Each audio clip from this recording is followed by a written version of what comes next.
Hello, I'm Vera. Welcome back. Last time we looked at how to play Viper at the top level. Let's push it higher. On the surface, Viper is the job that plays itself and tells you what to press. But when you look under the hood, we have an overwhelming amount of customizability when it comes to how we want to play our rotation.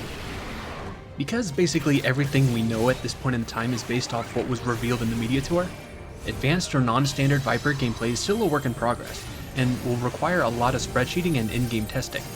So what's discussed here is designed to be the tip of the iceberg, and will have a more in-depth follow-up guide after extensive testing. That being said, in this video, we'll dive into advanced rotational choices in gauge management, alternative burst windows, and look at how to craft these rotations on paper.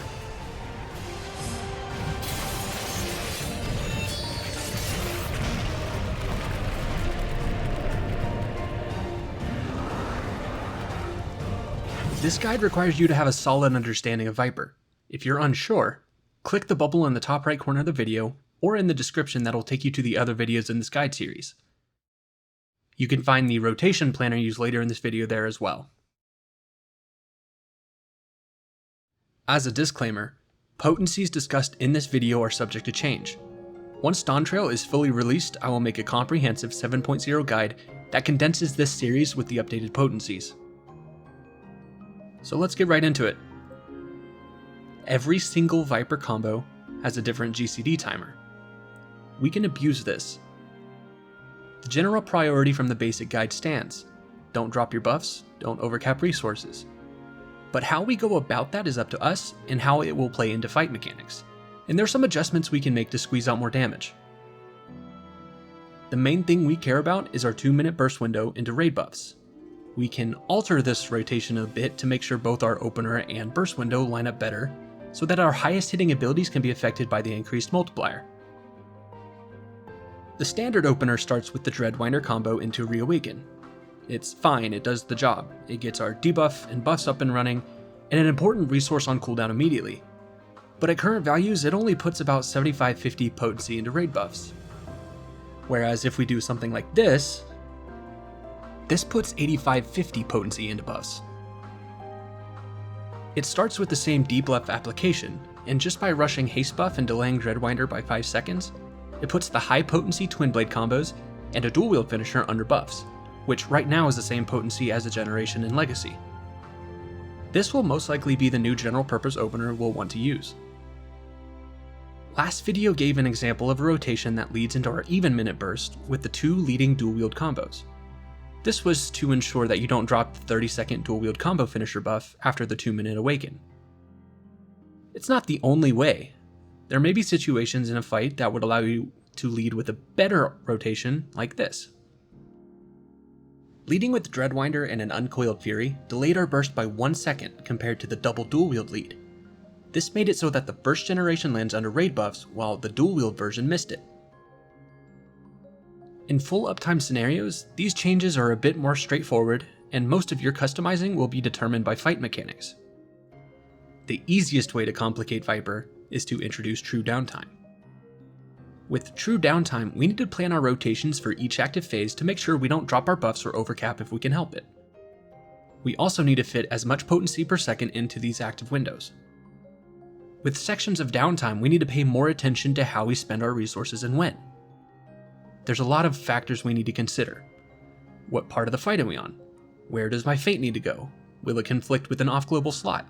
Are we bursting in this phase?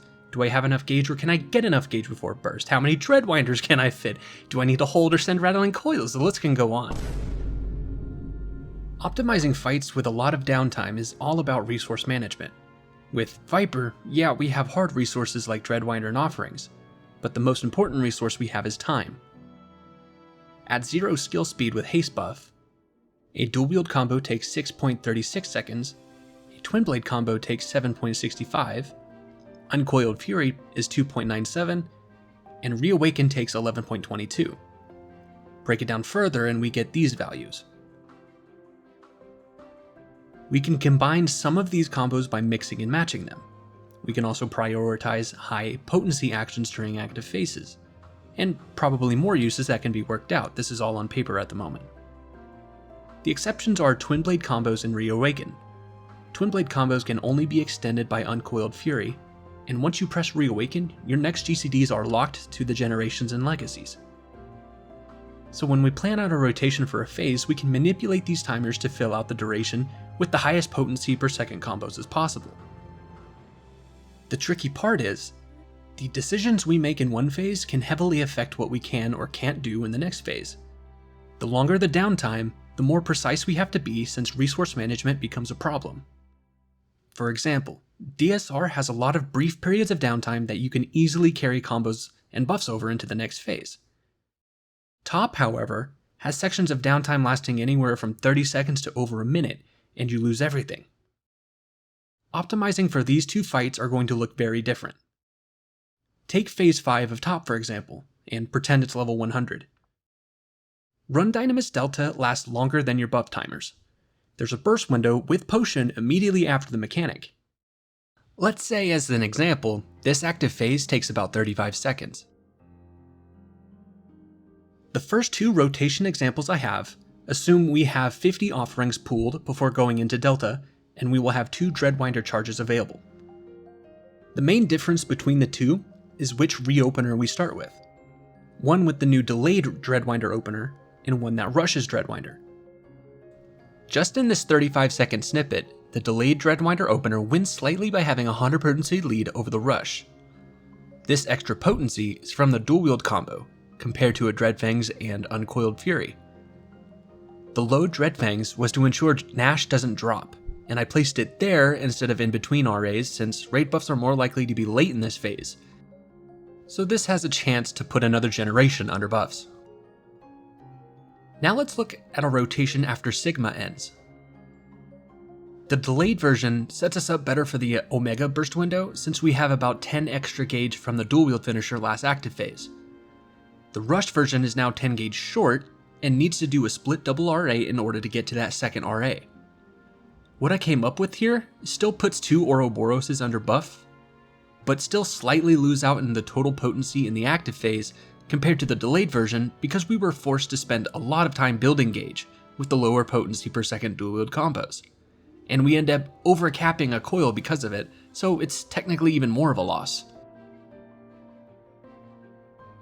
So it seems like an easy choice, but for Gits and Shiggles, let's try fixing the problems in the rush version by adding 20 offerings.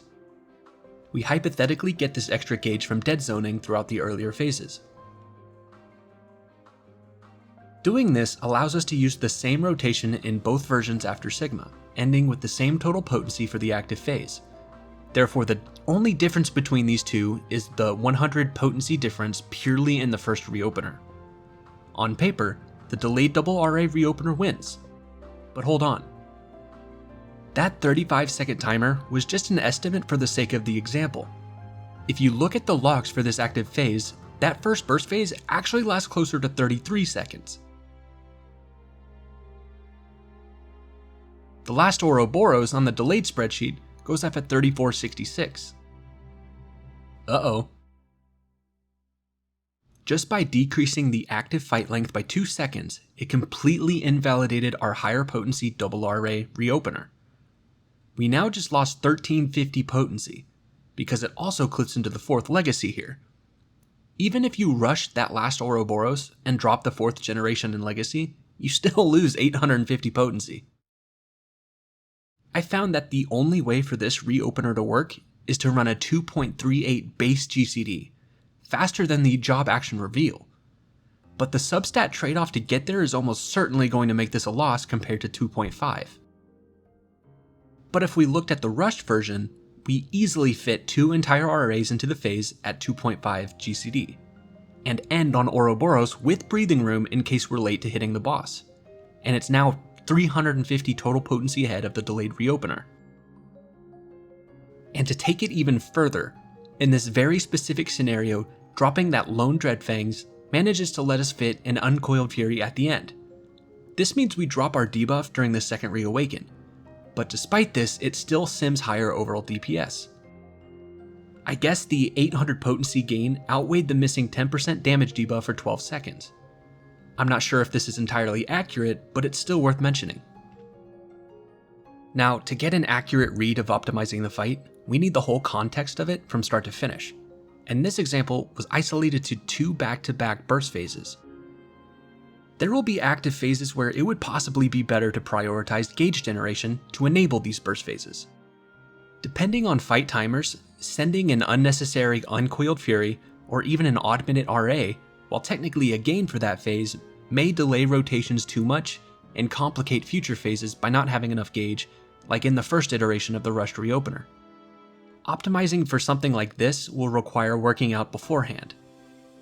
But also keep in mind, if the downtime phases are short enough, we can carry active dual wield combos over into the next phase and increase that phase total potency.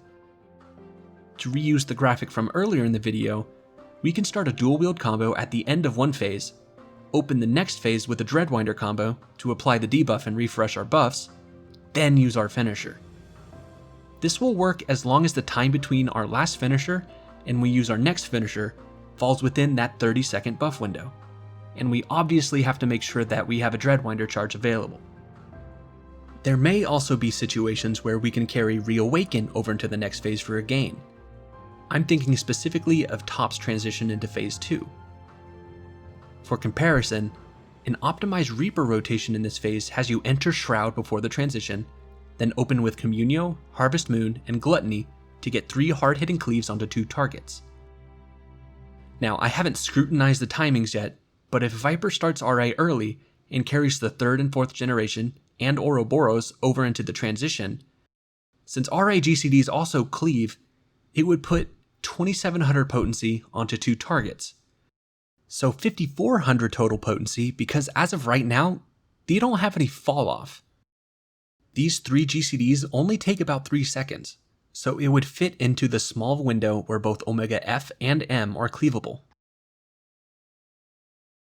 To reiterate, all of these examples are based off specific fights and their timings. What works for one fight may not work for another, so it'll be up to us to optimize our rotations accordingly. The point of this demonstration was that we're choosing each GCD and combo deliberately to maximize our potency per second for active phases, and in specific cases, breaking the rules regarding our general priority or non-negotiables can actually net us a small gain. The last thing I want to talk about is triple Reawaken. This is a meme. At 0 skill speed, triple RA takes 33.66 seconds. Your dual wield combo finisher will drop.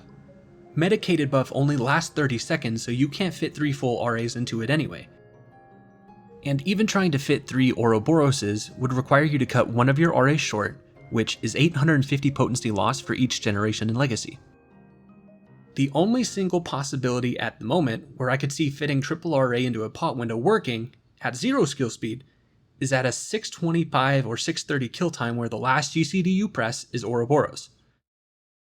If you were to manage to do something like this, where you lead into this window with 35 seconds or more on Noxus Nash and your buffs, then potting after the first Reawaken, and then cutting your 3rd RA short with the boss dying right after Ouroboros, then maybe it could work. But doing so risks losing more damage than you gain if the fight goes longer, so it's generally not worth it. And with that, the 3-part series on pre-release Viper comes to a close. At the moment, that's all I have. I hope this was enough to get your brain cooking and more hype to play the job when Dawntrail gets released. Again, all of this is a continuing work of progress. When final potencies get revealed on patch day, and we can do proper in-game testing, this guide will turn into a more in-depth look at what Viper will be capable of at the highest level. I do plan on making fight-specific Viper guides later down the road, especially re-clearing all of the old ultimates on Viper and giving pointers to those who want to tackle this content on this amazing job. If that's something that interests you, consider hitting subscribe. If you need something on your second monitor, I'll be streaming Dawntrail Early Access on June 28th. If you drop in, say hi. Until next time.